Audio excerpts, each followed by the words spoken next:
শান্ত সুন্দর গ্রাম, মানুষজন ব্যস্ত নিজেদের কাজে। সেখানে বিন্দুমাত্র অশান্তির কোনো ছায়া নেই। বাতাসে পাখির ডাক, চারিদিকে মনোরম পরিবেশ।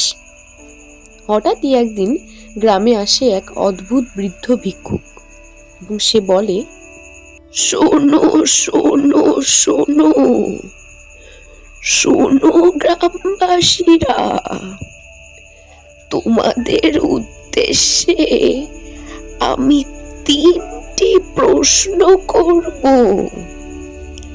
যে আমার প্রশ্নের সঠিক উত্তর দিতে পারবে সে পাবে অদ্ভুত শক্তি ও সমৃদ্ধি, কিন্তু ভুল উত্তর দিলে আসবে মহাবিপদ।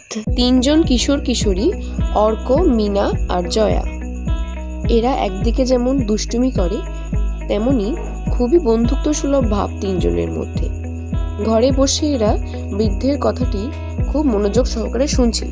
অবশেষে তারা সিদ্ধান্ত নেয় বৃদ্ধের 3টি প্রশ্নের সঠিক উত্তর তারা খুঁজে বার করবে। বলো তো গ্রামবাসীরা, আমার প্রথম প্রশ্ন, পৃথিবীর সবচেয়ে শক্তিশালী জিনিস কি? সবাই ভাবে অস্ত্রশস্ত্র, টাকা পয়সা কিংবা রাজত্ব হয়তো বৃদ্ধের প্রথম প্রশ্নের সঠিক উত্তর হতে পারে। কিন্তু অর্ক অনেকক্ষণ ধরে ভাবতে থাকে। কিছুটা সময় ভাবার পর সে উত্তর দেয়, এই প্রশ্নের সঠিক উত্তর হলো সময়। সময়ের চেয়ে শক্তিশালী কিচ্ছু নেই। সময় কাউকে ছাড়ে না। অর্কের উত্তর শুনে বৃদ্ধ হেসে বলে, তুমি সঠিক উত্তর দিয়েছ বাছা। তখনই এক ঘড়ির তাবিজ অর্কের হাতে আসে। এই তাবিজ দিয়ে সময়কে ধীর করা যায়, আবার তেমনি দ্রুত করা যায়। তুমি এই তাবিজটি সঠিক সময় ব্যবহার করতে পারো। গ্রামবাসীরা সকলে খুব খুশি হয়ে যায়। এবার বৃদ্ধটি তার দ্বিতীয় প্রশ্নটি করে, বলো তো বাচ্চারা, এবার আমার দ্বিতীয় প্রশ্নটি হলো, মানুষের সবচেয়ে বড় সম্পত্তি কি? গ্রামে অনেকেই ভাবে সোনা, জমি, ধনরত্ন এগুলোই তো সবচেয়ে বড় সম্পদ হওয়া উচিত মানুষের জীবনে। কিন্তু মিনা অনেকক্ষণ ধরে ভাবার পর উত্তর দেয়, না না, এগুলো সব মিথ্যে। আসল সম্পদ হলো ভালোবাসা। ভালোবাসা ছাড়া মানুষ মানুষ হয় না। বৃদ্ধ আবারও খুশি হয়ে বলে, তুমিও সঠিক উত্তর দিয়েছ বাচ্চা। হঠাৎ মিনা চমকে ওঠে। সে লক্ষ্য করে তার হাতে একটি অদ্ভুত পদ্মফুল এসেছে।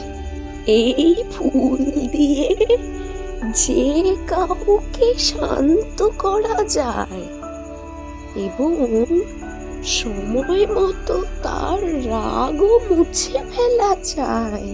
গ্রামবাসীরা এবারও খুব খুশি হয়ে যায় এবং মনে এক স্বস্তির আভাস পায়। কিন্তু এবার বৃদ্ধের চোখগুলি রাগে জ্বলতে থাকে এবং বড় বড় হয়ে যায়। এবার সে বলে, এটাই আমার শেষ প্রশ্ন। দেখি তো কেমন করে তোমরা এর সঠিক উত্তর দিতে পারো। বলো তো দেখি, মানুষের জীবনের সবচেয়ে বড় লক্ষ্যটি কি? এই প্রশ্নে পুরো গ্রাম হতবাক হয়ে পড়ে। তারা কোনোভাবেই অনেক ভাবনা চিন্তা করেও বৃদ্ধের প্রশ্নের সঠিক উত্তরটি বার করতে পারে না।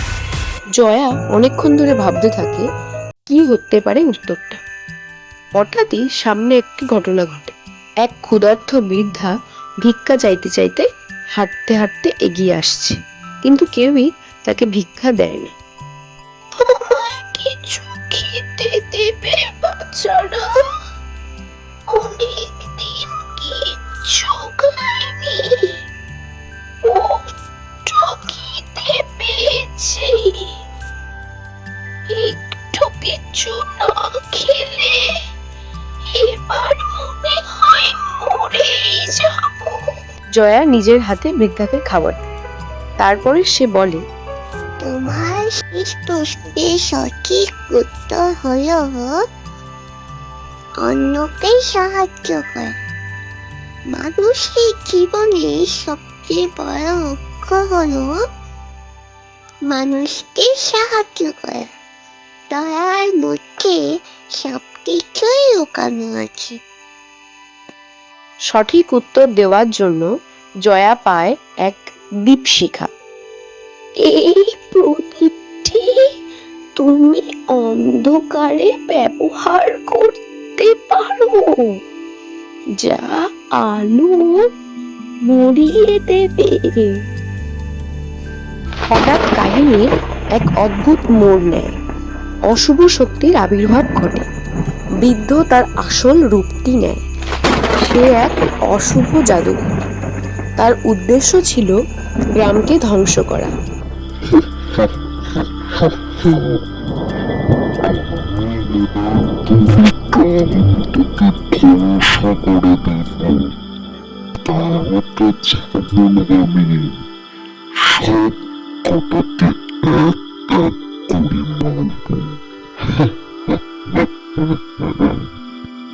গ্রামবাসীরা ভীষণ আতঙ্কে পড়ে যায়।